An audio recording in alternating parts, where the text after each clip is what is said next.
Electronic waste recycling में उभरता startup Deshwal.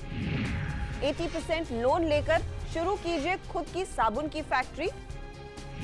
तो डाल लेते हैं इस हफ्ते की बड़ी स्टार्टअप खबरों पर। इस सब के साथ मैं हर्षदा एक बार फिर लेकर आई हूं स्टार्टअप की दुनिया का आपका पसंदीदा शो आवाज एंटरप्रेन्योर। आपने कभी यह सोचा है कि वो पुराना कंप्यूटर जो आपने एक्सचेंज ऑफर में रिप्लेस किया, उसका आखिर हुआ क्या? हमारे पुराने गैजेट्स, चाहे वो फोन हो, कंप्यूटर या फिर टीवी, खराब होने के बाद बनते हैं ई वेस्ट। और यकीन मानिए, दुनिया में हर साल लगभग 50 मिलियन टन ई वेस्ट प्रोड्यूस होता है। और मुझे इस बात की हैरानी बिल्कुल नहीं है कि यहां भी चीन बाजी मार रहा है। पर एनम यानी कि सालाना 7.2 मिलियन टन ई वेस्ट यही देश अकेले जनरेट करता है। वहीं भारत भी पीछे नहीं है। 2018 में करीब 3.3 मिलियन टन का ई वेस्ट हमने जनरेट किया। ऐसे बढ़ते इलेक्ट्रॉनिक वेस्ट को मैनेज और रिसाइकल करने में जुटे हैं स्टार्टअप्स। आइए देखते हैं दिल्ली के देशवाल वेस्ट मैनेजमेंट का अब तक का सफर। आजकल कोई भी गैजेट या इलेक्ट्रिकल अप्लायंसेस खरीदना आम आदमी के लिए आसान हुआ है, क्योंकि अब इसके लिए जीरो इंटरेस्ट, इजी ईएमआई जैसे ऑप्शंस बाजार में मौजूद है। कंपनियों ने भी सेल बढ़ाने के लिए प्रोडक्ट की ड्यूरेबिलिटी को कॉम्प्रोमाइज किया है। लेटेस्ट टेक्नोलॉजी भी एक बड़ा फैक्टर है जिससे ई वेस्ट को बढ़ावा मिल रहा है। ई वेस्ट की इस भीषणता को कम करने के साथ साथ पैसे कमाने का मौका ढूंढा है दिल्ली के राजकुमार ने। इनकी कंपनी देशवाल वेस्ट मैनेजमेंट देश की लीडिंग ई वेस्ट रिसाइकलर है। हम लोग 2004 से कॉर्पोरेट्स में काम कर रहे हैं एंड काम करते करते कुछ क्लाइंट्स से हमें पता लगा कि भाई ठीक है, उनके पास में ई वेस्ट होता है, पुराने कंप्यूटर्स होते हैं, वो डिस्पोजल करने के लिए उनकी प्रॉब्लम थी कि अनऑर्गेनाइज सेक्टर ज़्यादा था। तो उसके साथ में धीरे धीरे करके हमने उनकी प्रॉब्लम को स्टार्ट करने का, उसको प्रॉब्लम को दूर करने का स्टार्ट किया। एंड 2010 में हमें पता लगा कि ई वेस्ट का रूल आने वाला है। तो हमने अपना प्लांट लगाने का प्लान किया। उसके साथ में ये देखते हुए चूँकि अनऑर्गेनाइज सेक्टर बहुत ज़्यादा पावरफुल है, वो बहुत ज़्यादा काम करते हैं, इसमें ऑर्गेनाइज तरीके से नहीं कर पाते हैं। तो उस टाइम हमने सोचा कि हम लोग इसको कैसे ऑर्गेनाइज तरीके से कर सकते हैं। ई वेस्ट को नए से इस्तेमाल करने की प्रोसेस के लिए कंपनियों को 4 स्टेप से गुजरना होता है। ई वेस्ट कलेक्शन, डिसमेंटलिंग, रिसाइकलिंग और रिफाइनिंग। कई ऐसे बिजनेसेस हैं जो सिर्फ 1 या 2 प्रोसेसेस में डील करते हैं। 2011 में वेस्ट मैनेजमेंट में उतरे देशवाल आज e waste collection, dismantling, recycling stage पर पहुंच चुके हैं और रिफाइनिंग पर रिसर्च जारी है। फिलहाल इस वेस्ट से कंपनी मेटल निकालकर बेचती है।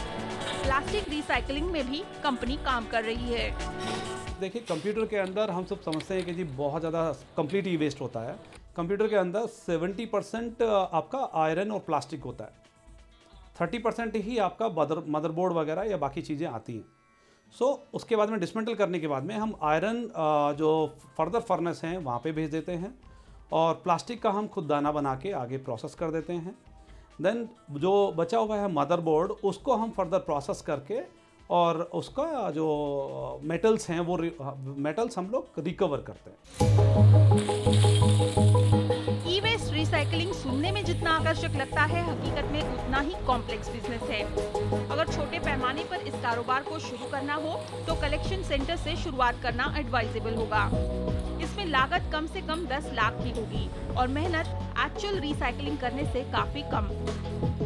रिसाइकलिंग के लिए टेक्नोलॉजी खुद की डेवलप करनी होगी या खरीदनी होगी, जिसका कैपिटल 5 से 10 करोड़ तक जा सकता है। रिफाइनिंग का बजट 500 करोड़ तक हो सकता है।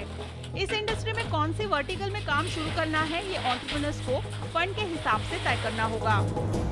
अगर इंडस्ट्री की बात करें तो वो इंडस्ट्री अभी की और करंट की आने वाले टाइम में $13 बिलियन की इंडस्ट्री बोलता है। मार्केट साइज का इशू नहीं है। और भी कई सारे सोर्सेज पे अगर आप देखोगे तो नेक्स्ट 10 ईयर में recycling industry top most industry में होगी। हम लोग सिर्फ ई वेस्ट पे ही अभी का करंट हमारा ई वेस्ट पे काम करें, बट ई वेस्ट ही नहीं है, हम लोग काफ़ी सारी चीज़ें और पे भी काम करने का प्लान कर रहे हैं। इतने सालों के अनुभव के बाद देशवाल ने अब बैटरी रिसाइकलिंग का काम भी शुरू किया है, जिसकी मांग भविष्य में बढ़ने वाली है। बैटरी में दो होता है, एक लेड एसिड बैटरी होता है और एक लिथियम आयन होता है। देखिए लेड एसिड बैटरी वो एक सिंपल प्रोसेस है, उसके थ्रू निकल जाती है। बहुत सारे रिसाइकलर आज की डेट में काम कर रहे हैं, बट लेड एसिड बैटरी का फ्यूचर नहीं है। लेड एसिड बैटरी बहुत जल्दी डाई होने वाली है, अगले 2 से 4 साल में, मैक्सिमम 5 साल तक चलेगी। लिथियम आयन का ही फ्यूचर है। आप सबको पता है कि आज की डेट में इलेक्ट्रिक व्हीकल आ चुके हैं। मैं कल एक वीडियो भी देख रहा था, पुणे के अंदर फर्स्ट इलेक्ट्रिक बसेस आ चुकी हैं, कल ही आई हैं, अभी ऑपरेट होना स्टार्ट होने वाली है। सो आने वाला टाइम लिथियम आयन बैटरी का है। इस कारोबार में कई तरह के चैलेंजेस को एंटरप्रेन्योर्स को पार करना होता है। सबसे पहले ई वेस्ट कलेक्ट करना। ग्राहक इसे कबाड़ के भाव में बेचने की कोशिश करते हैं, लेकिन रिसाइकलर्स के लिए कबाड़ का भाव महंगा होता है। दूसरा चैलेंज है रेवेन्यू जनरेट होने में ज्यादा समय लगता है, तब तक के लिए वर्किंग कैपिटल मैनेज करना होगा। और तीसरा बड़ा रोड़ा है रिसाइकल्ड प्रोडक्ट को सही रेट पर बेचना। लोगों को ये लगता है कि पता नहीं ये उतना प्योर है या नहीं है, ऑल्दो हम लोग प्योरिटी निकाल के देते हैं और टेस्ट कराते हैं। तो इसके लिए हम लोग कुछ अगेन गवर्नमेंट से कुछ स्टार्ट्स कर रहे हैं बातचीत करना, कि जैसे अभी आपने देखा होगा कि जापान में जो ओलंपिक में मेडल्स बनेंगे वो रिसाइकल्ड ई वेस्ट से रिसाइकल्ड गोल्ड के बनेंगे। तो हम लोग भी यहाँ पे स्पोर्ट्स मिनिस्ट्री को अप्रोच करने वाले हैं कि भैया हम आपको वो गोल्ड प्रोवाइड कर सकते हैं, आपको जो भी मेटल चाहिए वो मेटल सारे हम आपको निकाल के दे सकते हैं, उस ग्रेड के दे सकते हैं। तो वो हम लोग अप्रोच करने वाले हैं, उससे हमारा काम काफ़ी आसान हो जाएगा। बट यस, अभी उतना आसान नहीं है। कंपनी लॉजिस्टिक्स पार्टनर्स के जरिए देश भर से ई वेस्ट कलेक्ट करती है और दिल्ली के प्लांट में रिसाइकलिंग प्रोसेस की जाती है। कंपनी जल्द ही प्लांट की कैपेसिटी 1 लाख टन करने की तैयारी कर रही है, जिसके लिए 10 एकड़ में नया प्लांट शुरू किया जाएगा। साथ ही नॉर्थ के बाद देश के साउथ, वेस्ट, ईस्ट में प्लांट शुरू करते हुए कंपनी देश भर में विस्तार करना चाहती है। इस बड़े प्लान के लिए अगले साल इंस्टीट्यूशनल इन्वेस्टमेंट की जरूरत पड़ेगी। जाते जाते ई वेस्ट रिसाइकलिंग के कारोबार में उतरने वाले नए लोगों के लिए कामयाबी हासिल करने के गुरु मंत्र जान लेते हैं। सबसे पहला है कि उसको इंडस्ट्री के बारे में रिसर्च करना चाहिए, उसकी टेक्नोलॉजी समझना बहुत ज़रूरी है, उसको डिफाइन करना बहुत ज़रूरी है कि वो क्या करना चाहता है। क्या वो स्टार्टिंग में रिसाइकलर बनना चाहता है या स्टार्टिंग में कलेक्शन सेंटर से शुरू करना चाहता है। देन जैसे मैंने बताया कि मेजर चैलेंज इसका कलेक्शन है। सो कलेक्शन वो कैसे करेगा, राइट। उसके साथ साथ क्या मॉडलिटी वो डालना चाहता है। तो वो 4 से 5 चीज़ें हैं जो करनी है। स्टिल मैं चाहूँगा कि अगर कोई इंटरेस्टेड है कोई भी बंदा काम करने के लिए, we will be more than happy to collaborate, कि भैया ठीक है वो नीचे के 2 स्टेज पे काम करके हमारे साथ में किसी भी लेवल पे कोलैबोरेट होना, या अगर कोई इसमें कंसल्टेंसी चाहता है, we will be more than happy to help them. इसी के साथ लेंगे एक छोटा ब्रेक, लेकिन आगे देखिए आइसक्रीम मार्केट में धूम मचाने के बाद ड्रम फूड्स की योगर्ट सेगमेंट में एंट्री।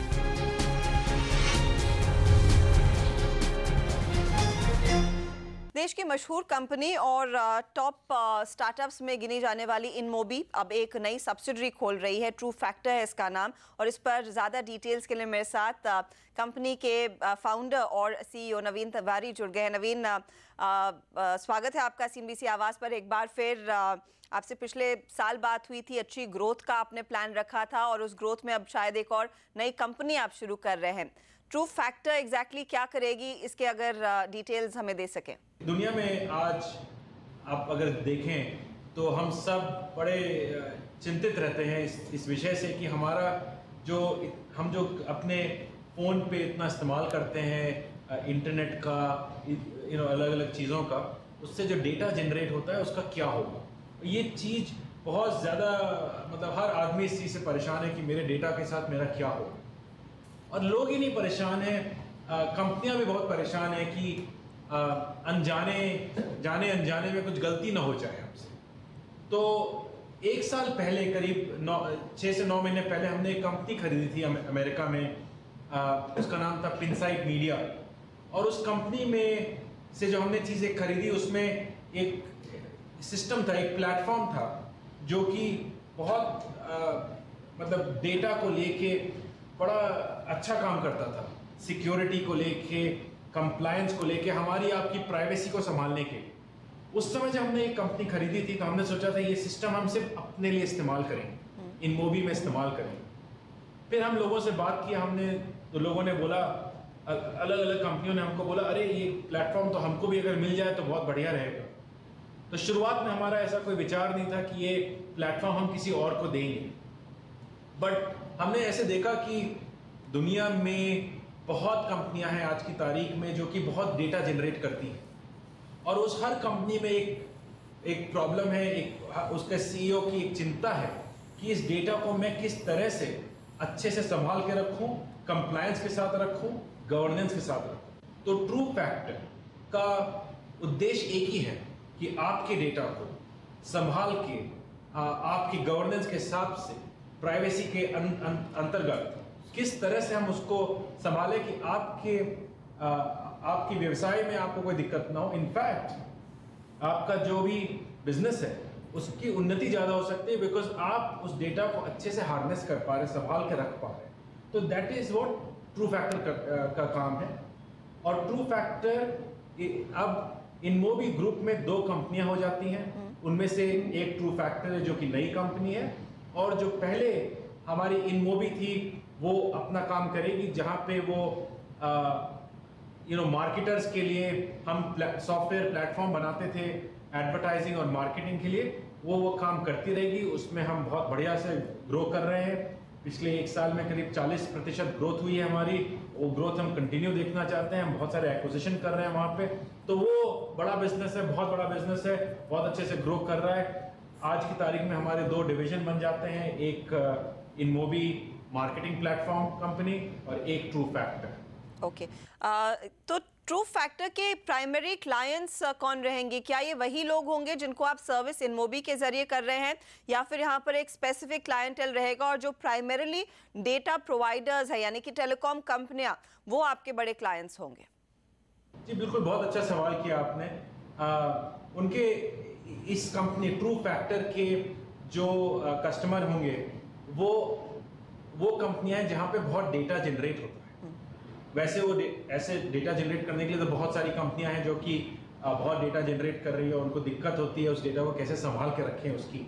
बट हमारा पहला पड़ाव फोकस टेलकोस पे है, क्योंकि उनके यहाँ बहुत डेटा जनरेट होता है और उन सबको आज की तारीख में एक सवाल उठता है कि हम कैसे करें। तो हमारा पहला फोकस टेलकोस पे है, उनके साथ हम काम करना चाहते हैं। धीरे धीरे हम इस चीज़ को और अलग कस्टमर्स के उसमें बढ़ावा देंगे। इंटरनेट कंपनियां जो की हैं, सारी इंटरनेट कंपनियां, उनके पास भी ये दिक्कत आती है। रिटेल कंपनियां जितनी हैं उनको भी ये दिक्कत आती है। तो धीरे धीरे आगे भी बढ़ेंगे इसमें। बैंक्स को बाय द वे बहुत ज़रूरत है ऐसे प्लेटफॉर्म्स की, पर आज की तारीख में हम ये प्लेटफॉर्म को टेलकोस के लिए खोल रहे हैं। और नवीन, लार्जली इस पर्टिकुलर एंटिटी से आप कितनी कमाई कर पाएंगे? आपने कहा ओवरऑल बिजनेस में 40% तक की ग्रोथ देखने को मिली है। अब इस 40% में पिनसाइट, क्योंकि ये हाल ही की एक्विजिशन है, आई एम नॉट श्योर आप कितना शेयर कर पाएंगे कि कितना रेवेन्यू जनरेट हुआ, कितना हिस्सा है, लेकिन आपने खुद तो सोचा होगा कि अगर एक अलग सब्सिडरी तैयार कर रहे हैं यानी कि पोटेंशियल है अच्छी ग्रोथ का, so what would those growth numbers largely be? देखिए बिल्कुल, मतलब आपने सही बात करी कि ये कंपनी थोड़ी नई है अभी, तो इसका ये बताना कि इस साल कितना करेगी थोड़ा कठिन है। बट मोटे तौर पे अगर मैं बोलूँ तो अगर हमारी ग्रुप लेवल पे 40% ग्रोथ हो रही थी, इधर पे वो पूरी ग्रोथ बढ़ के मेरे हिसाब से करीब 50% के आसपास पहुंच जाएगी। ट्रू फैक्टर उसमें छोटा योगदान जरूर दे देगा इस बार, पर हमारा मानना है कि दुनिया में करीब 800 टेलकोज हैं और उन सब को ऐसे प्लेटफॉर्म की ज़रूरत है। तो ग्रोथ पोटेंशियल तो बहुत बड़ा है, इसीलिए हमने इसको एक नया कंपनी का रूप दिया है। हमारा मानना है कि ये अगले कुछ सालों में इनमोबी के बराबर बड़ी हो जानी चाहिए अगर सब कुछ सही चला। एक्चुअली हमारा मानना तो काफ़ी है ट्रू फैक्टर को लेके इस तक कि हमने इसमें अगले 3 साल में $100 मिलियन का इन्वेस्टमेंट करने की भी सोच रखी हुई है। ऑलरेडी इसके 3 ऑफिसेज खुल गए हैं। इसका हेडक्वार्टर्स यूएस में है और एक बड़ा ऑफिस इंडिया में खुल गया है और सिंगापुर में एक ऑफिस खुल गया है। तो कंपनी में ऑलरेडी हम देख रहे हैं कि ग्रोथ काफ़ी है और होनी चाहिए, तो उसके हिसाब से हमने इन्वेस्टमेंट भी किया है। और एक आगे तक हमारे को-फाउंडर हैं पीयूष शाह, वो प्रेसिडेंट होंगे ट्रू फैक्टर के, जिससे कि इस पे पूरा फोकस रहे और ग्रोथ हो। तो काफ़ी तरीके से हमने इसको सेट किया है जिससे कि अपना ये पूरा पोटेंशियल ले सके, और हमारा मानना है कि काफ़ी बड़ा बिजनेस होने वाला है। ओके, इस समय कितने क्लाइंट्स इस कंपनी के हैं? अगर आप कह रहे हैं कि अच्छा ग्रोथ पोटेंशियल है, तो how many clients are you currently working with?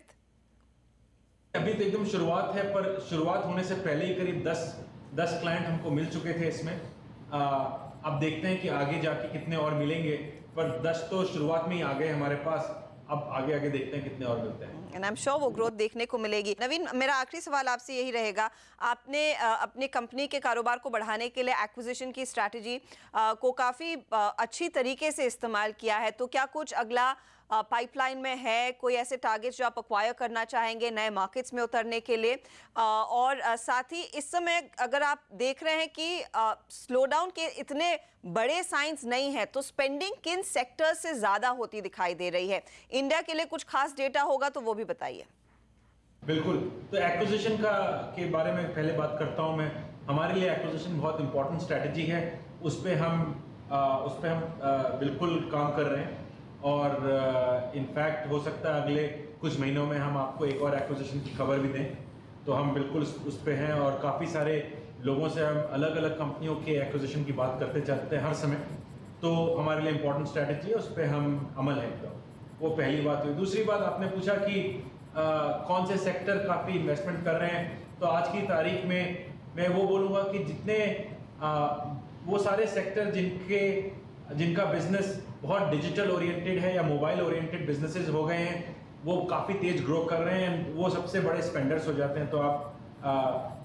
तो आप देख लीजिए, जितने भी ये ई कॉमर्स कंपनियां हैं या डिजिटल कंपनियां जितनी भी आ रही हैं, राइड शेयरिंग कंपनियां हैं, गेमिंग कंपनियां, ये सारे काफ़ी स्पेंड करती हैं हमारे ऊपर। और इंडिया में भी ये CPG कंपनीज जितनी हैं वो बहुत स्पेंड करती हैं। तो मेरा कहना है कि धीरे धीरे, और इंडिया में स्पेसिफिकली अगर आप देखें तो जितनी भी फॉरवर्ड लुकिंग एंटरप्राइजेज हैं, फॉरवर्ड लुकिंग कंपनीज हैं, उन्होंने ये समझ लिया है कि करीब 50 से 75% उनका फोकस एडवर्टाइजिंग मार्केटिंग जब आता है, वो फोकस मोबाइल पे होना चाहिए। बिकॉज आपका कस्टमर करीब 80% अपना समय सिर्फ मोबाइल पे खर्च करता है, और उस जब आपकी वो सोच आती है, उस सोच के पीछे इनमोबी जैसी कंपनी आपको अच्छा सा साथ देती है। तो हमने वही सॉफ्टवेयर बनाया है, उसी चीज़ के हम माहिर हैं। तो उसके पीछे जो कंपनियां इस तरह से सोच रही हैं, वो हमारे लिए सबसे बड़े कस्टमर बन जाते हैं, और वो सेक्टर्स हम काफ़ी स्पेंड करते हैं। ओके, बहुत बहुत शुक्रिया नवीन हमारे लिए समय निकालने के लिए, and all the very best true factor के लिए भी।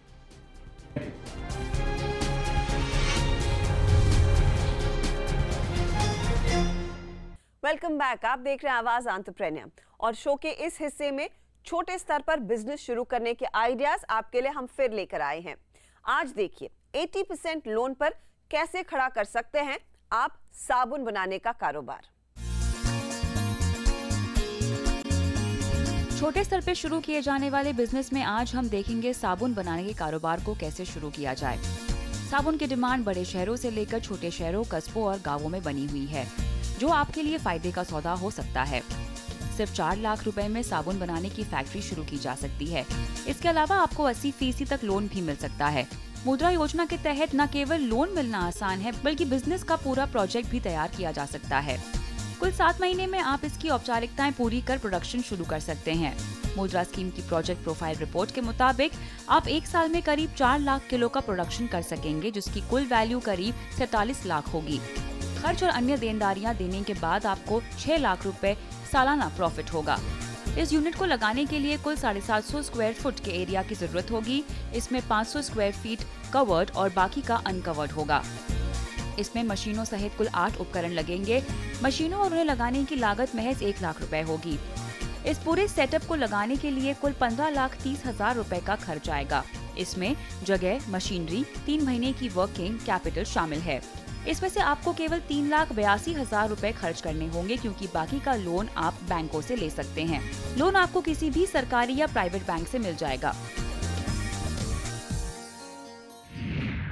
इसी के साथ आवाज एंटरप्रेन्योर में इस हफ्ते इतना ही। आपको हमारा शो कैसा लगा ये हमें जरूर बताएं। आप हमसे संपर्क में रह सकते हैं ट्विटर के जरिए और साथ ही साथ फेसबुक पर भी। अगले हफ्ते फिर मुलाकात होगी कुछ और शानदार बिजनेस आइडियाज के साथ। नमस्कार एंड टेक केयर।